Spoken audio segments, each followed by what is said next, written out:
Drum और मिट्टी से सिर्फ 15 मिनट में बना दिया तंदूर। बदलते वक्त में लोगों ने तंदूर की जगह गैस को दे दी है, लेकिन ढाबा हो या शादी, तंदूर का खाना किसको नहीं पसंद। और आज हम आपको लाए हैं ऐसी जगह जहां मात्र 15 मिनट के अंदर हजारों तंदूर बनते और बिक जाते हैं। क्या आपने कभी तंदूर बनते हुए देखा है या आप जानते हैं इसे बनाने में कितनी मेहनत लगती है? अगर नहीं तो इस वीडियो को बिल्कुल एंड तक देखिएगा गाइस, मजा आ जाएगा आपको। तंदूर बनाने के लिए सबसे पहले ड्रम लिया जाता है और आपने देखा ही होगा तंदूर में नीचे की तरफ एक होल रहता है जहां से राख या कोयला अपना बाहर निकालते हैं। तो सबसे पहले इस ड्रम के अंदर वो होल किया जाएगा। जब ड्रम अपना पूरी तरीके से तैयार हो जाएगा उसके बाद मिट्टी के जो बड़े से गमले से हैं ये लिए जाएंगे।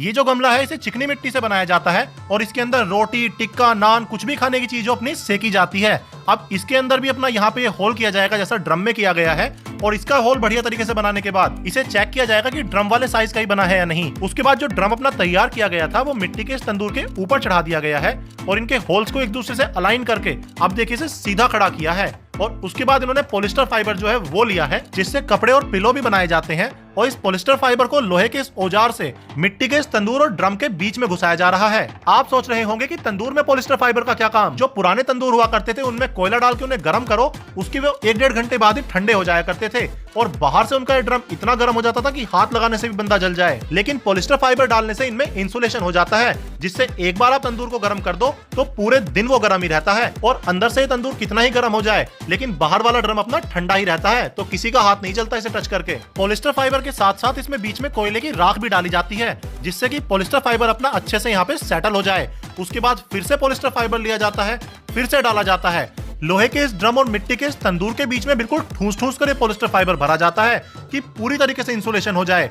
उसके बाद राख लेकर देखिए ऊपर से और डाली जाती है और अच्छे से राख से बिल्कुल कवर कर दिया जाता है। उसके बाद लोहे के इस औजार से राख को भी अंदर ठूसा जाता है और बढ़िया तरीके से राख को अंदर ठूसने के बाद फिर इसे ईंट से कूट कूट कर बिल्कुल एकसार किया जाता है ऊपर से।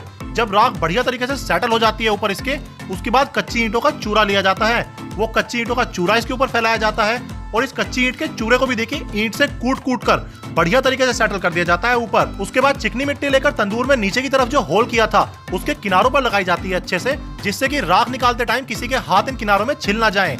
उसके बाद यहाँ पे सीमेंट का मसाला बनाया जाएगा जिसके लिए सीमेंट और डस्ट लिया है और उसमें पानी डाल के इसका बढ़िया तरीके से मसाला बना लेंगे और इस मसाले को तंदूर के अंदर डाल देंगे। वहां से फैला के तंदूर का जो बेस है वो अपना सीमेंट और डस्ट के मसाले का तैयार कर देंगे और फिर इस मसाले को जो कच्ची ईंट का चूरा था अपना ऊपर की तरफ उसके ऊपर डाला जा रहा है और ये सारा देखिए गोलाई में कच्ची ईंट का चूरा इस सीमेंट के मसाले से कवर कर दिया जाएगा।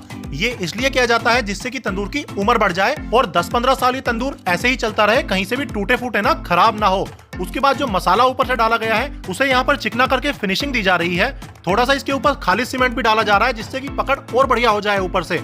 उसके बाद फिर से देखिए एक बार फिनिशिंग दी जा रही है और ऊपर से बिल्कुल चिकना करके तैयार कर दिया जाएगा। तो इस तरीके से यहाँ पर केवल 15 मिनट में एक तंदूर बनके तैयार हो जाता है और ऐसे यहाँ पर एक दिन में न जाने कितने तंदूर बनाए और बेचे जाते हैं। छोटे से लेकर बड़े तक आपको हर साइज में यहाँ पर तंदूर मिल जाएगा और यहाँ से तंदूर मंगाया कैसे जाए वो शॉप के ओनर से पूछते हैं। राम राम भाई, दीपक तंदूर वाला हूँ और अपनी लोकेशन है पीसीआई कोर्ट तंदूर मार्केट। माई कॉन्टैक्ट नंबर 9250793446। राम।